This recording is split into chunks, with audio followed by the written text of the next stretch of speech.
So friends, I did it. Recently I did an ECG. More precisely, I took two ECGs a year apart. The first ECG I took was in September 2024, and the second one I did at the end of October 2025. Using these two ECGs as examples, I'd like to go over the topic of electrocardiograms with you, how to interpret it, how to even look at it. So in total, there are 12 leads that the ECG uses. These are the standard leads, meaning there are 3 unipolar leads and 3 augmented leads. So altogether, there are 6 standard leads. And there are also 6 chest leads. Unipolar leads were proposed by Ed Home in 1913. Meanwhile, augmented leads appeared in 1942.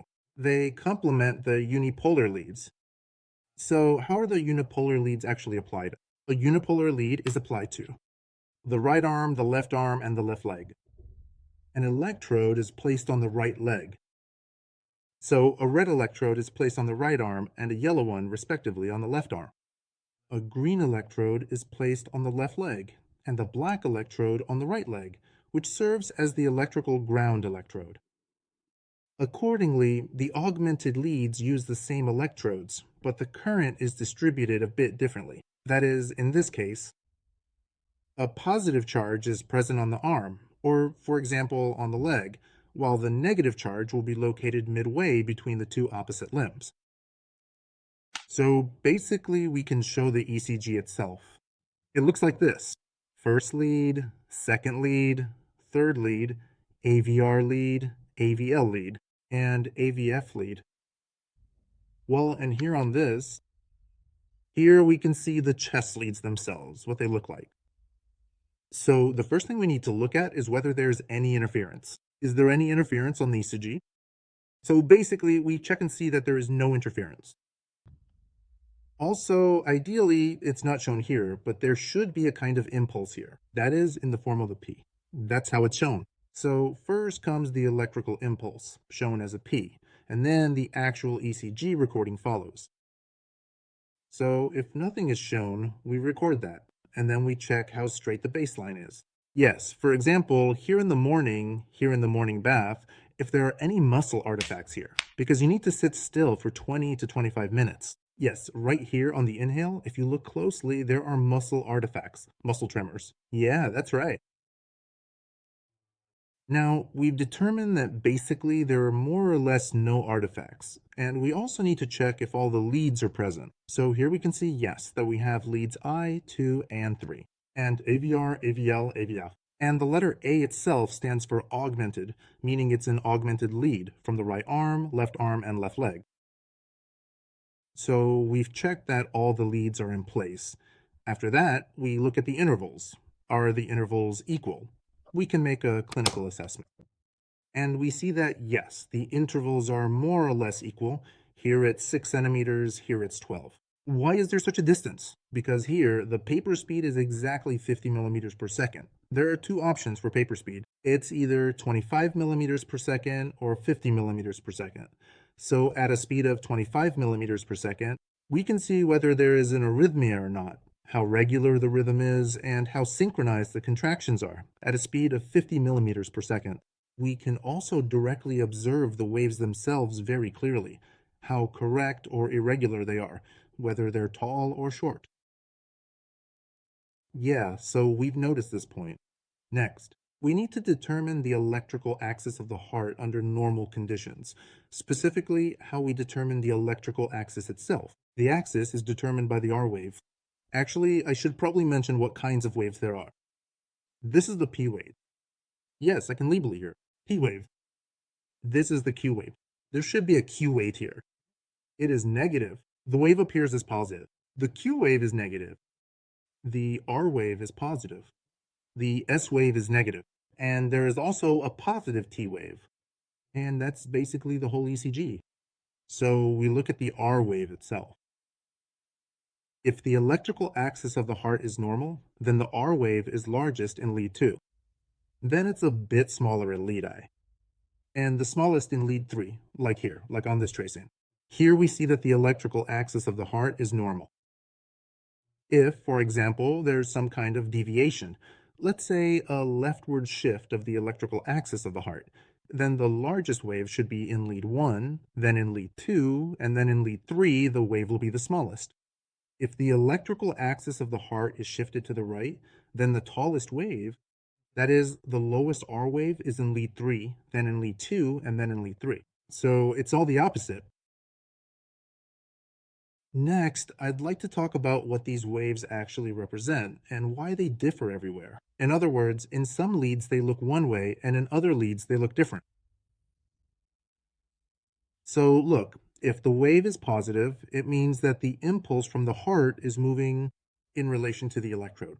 That is, there are many different electrodes, and if the impulse moves toward a particular electrode, the wave is positive. If the wave moves away from the electrode, then the wave is negative. For example, here, clearly, you can see on the augmented leads, for example, AVL and AVF, that they are located on the left. And we see that the R wave is positive here. But, for example, AVR is on the right, and the impulse ends up, well, on the contrary, going from the right to the left. The heart itself in relation is kind of shifted to the left side. And when the impulse goes, it becomes negative. Here, for example, the P wave. The P wave is always, well, here is the P wave, and here is the T wave. Here is the P wave. In AVR, it will always be negative, and in lead 2, it will always be positive. This is also something you need to keep in mind, this feature. The P wave is specifically responsible for atrial depolarization. That is, specifically when the atria themselves are excited. The Q wave, accordingly, excitation begins at the sinoatrial node, which is located at the opening of the superior vena cava. Then the excitation will reach the atrioventricular node, where the atrioventricular delay will occur. The PQ segment will indicate the atrioventricular delay. That is, it's specifically from the P wave to the Q wave. This is the PQ segment, and this is the PQ interval. So it's exactly from the beginning of the P wave to the Q wave. This is the PQ interval. This is the PQ segment. And accordingly, the PQ segment is responsible for the atrioventricular delay. That is, the Q wave is observed here. The Q wave specifically marks the beginning of ventricular excitation, when the excitation finally spreads to the ventricles. The R wave, in turn, corresponds to the excitation passing to the His bundles, when the excitation completely covers the myocardium. That is when when the impulse from the atrioventricular node begins to spread through the ventricular septum, that's when it starts to cover it. So it is precisely when the impulse reaches the apex of the myocardium that the R wave is directly observed. Then, when depolarization of the myocardium begins, meaning when the impulse spreads through the myocardium itself, the S wave is observed. Here, it is negative. It is negative because the excitation starts moving away from the apex upward. That's why it's negative. And the T wave is responsible for the repolarization of the myocardium. That is, for the relaxation of the myocardium itself. So now about the duration. The duration of the P wave is 0.1 seconds, or 100 milliseconds. It's probably easier to remember milliseconds because it's just a bit more objective. So 100 milliseconds, I think, is easier to remember than 0.1 seconds. The Q wave is 30 milliseconds, the R wave is 60 to 90 milliseconds, the S wave is also about 30 milliseconds, and the T wave is 160 to 250 milliseconds. Those are roughly the values. Next, in the chest leads, they're arranged around the perimeter, like this, around the myocardium. So basically the heart itself. We can see, for example, here is the first, the second, here is the third, fourth, fifth, and the sixth. This is how they're positioned. The largest R wave will be seen in the fourth and fifth leads, so the third, fourth, and fifth. And here, for example, we can look, and here the R wave is indeed very tall. And also, there's a particular feature here. For example, if you look specifically at my ECG, what deviations from the norm are there?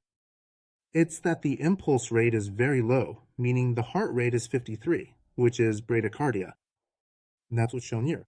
And there's also a tall R wave here. If, for example, the T wave were asymmetric, we could say that this is a consequence of bradycardia. but the asymmetry of the T wave itself actually suggests more that the myocardium is experiencing ischemia, which is why it's so tall and asymmetric. If you remember, the first sign of a myocardial infarction is actually an increase in the T wave. So, first, the T wave grows, it stretches out, and then the rest starts to change. This whole part also starts to rise in the same way. And that's what creates the so called cat's back appearance. That's probably all for the basics.